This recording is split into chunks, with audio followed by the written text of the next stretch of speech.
Very good morning to you. If you're just joining us, let's bring you this story, and it is our top story. Eskom CEO Ruyter has reaffirmed Eskom's commitment to embrace renewable energy. Now, speaking during a webinar, Ruyter said that the utility is looking towards an inclusive business model. He further added that renewable energy will reduce the carbon footprint and create jobs in the country. Let's find out more from Sikonathi Mantshantsha, who speaks for the power utility Eskom. Mr. Mantshantsha, thank you very much for your time. Firstly, let's talk about the situation that you have once again thrown us into, and that's load shedding.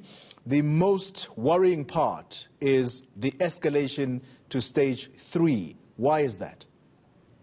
We are at stage 2 at this point, Tony, from starting now at 8 until 2 p.m. We are, however, saying there is a risk that this may increase to stage 3 during the evening peak, which is between 5 and 7 p.m. That's because we have had breakdowns amounting at this stage to over 18,000 megawatts of capacity.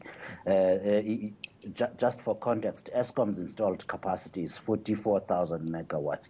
We have had these breakdowns. Yesterday, we updated the country about 7 generation units, 5 of which were delayed coming back to service from maintenance. We now have lost 2,000 megawatts overnight, which necessitate us going into stage 2 load shedding. There is an important point you made there, Mr. Mantshantsha, that stage 2 may only last up until 2 p.m. this afternoon. What happens after 2 p.m.? Is that the point at which we go to stage 3? Now, Claudia, I'm saying stage 2 is scheduled from 8 to 10 p.m. However, there is a high risk, should there be any further breakdowns, that from 5 p.m. we may have to increase to stage 3. So should there be any further breakdowns? At this point, we are on stage 2 all the way to 10 p.m. How many hours of power cuts is stage 3? Stage 3 is 3,000 megawatts of breakdowns. So that gives about 3 hours per schedule. But at this point, let's repeat this again. We are on stage 2 all the way to 10 p.m. Should anything change, we will update the country and tell you whether we are going up to stage 3 or back down to stage 1, or even terminating load shedding. We will inform the country on time. Let's talk about what the CEO was talking to the press club about earlier this week, stating that the whole issue around load shedding will be with us up until next year, same time, which is around September.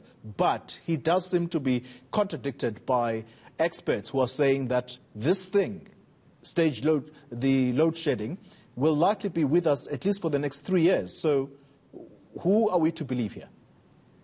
Tony, the first point is that Eskom takes no joy absolutely in having to implement load shedding. It is the last resort in order to prevent a total collapse of the system. So we are doing everything we can. Regrettably, we keep having to have load shedding, which shows that someone is in charge maintaining the system, at least making sure that there is not a complete meltdown. With regards to how long we are going to have load shedding, there is this huge maintenance program that we have to embark on. And as we have communicated earlier, we are in the process of fixing the new power stations, Medupi and Kusile. Once those have been, the design defects there have been fixed, and you have done that now with Unit 3 at Medupi, and we are busy with Unit 6 and Unit 1. Once those are complete, and Medupi will be complete by the end of this year, by November, all the design defects will have been fixed there, which will allow the power station to operate at full capacity. That will in itself add further capacity onto the system, and we will do the same at Kusile Power Station starting in the first quarter next year. And by September, we will have done with the upgrade of that power station. Again, further increasing capacity. In addition to that, Tony, we are embarking on this huge maintenance program that has at times been neglected. And we hope, therefore, that that will allow us by September next year to be able to see the back of load shedding. So briefly then, what you are saying is that there's no truth to load shedding lasting for the next 3 years. I wouldn't put it that strongly, as you now know that these machines cannot be relied upon. The experts are based this on what they are saying. However, Eskom is confident that we will do everything we can to see the back of load shedding by the end of next year, towards the fourth quarter. All right, let's talk about the element, therefore, that we also brought you to talk about here, and that is that of the inclusion of renewable energy. You're saying that that is the business model you intend to pursue. It has been a talking point for the longest time. What is the delay in bringing on board this model? There is no delay, Tony. We are saying we have started a project office already for the renewable, to pursue Eskom's renewable industry strategy. And we are doing this starting with the oldest power stations that have reached the end of their design life.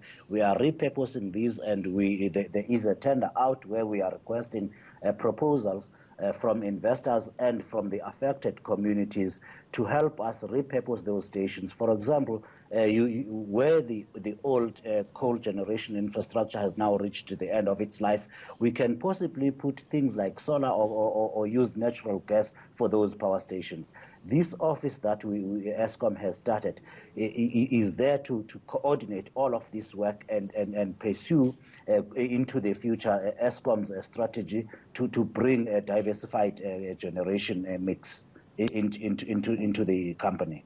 All right, that's where we're going to leave it for this morning. The Eskom spokesperson there, Sikonathi Mantshantsha, giving us an update on the state of load shedding that has begun.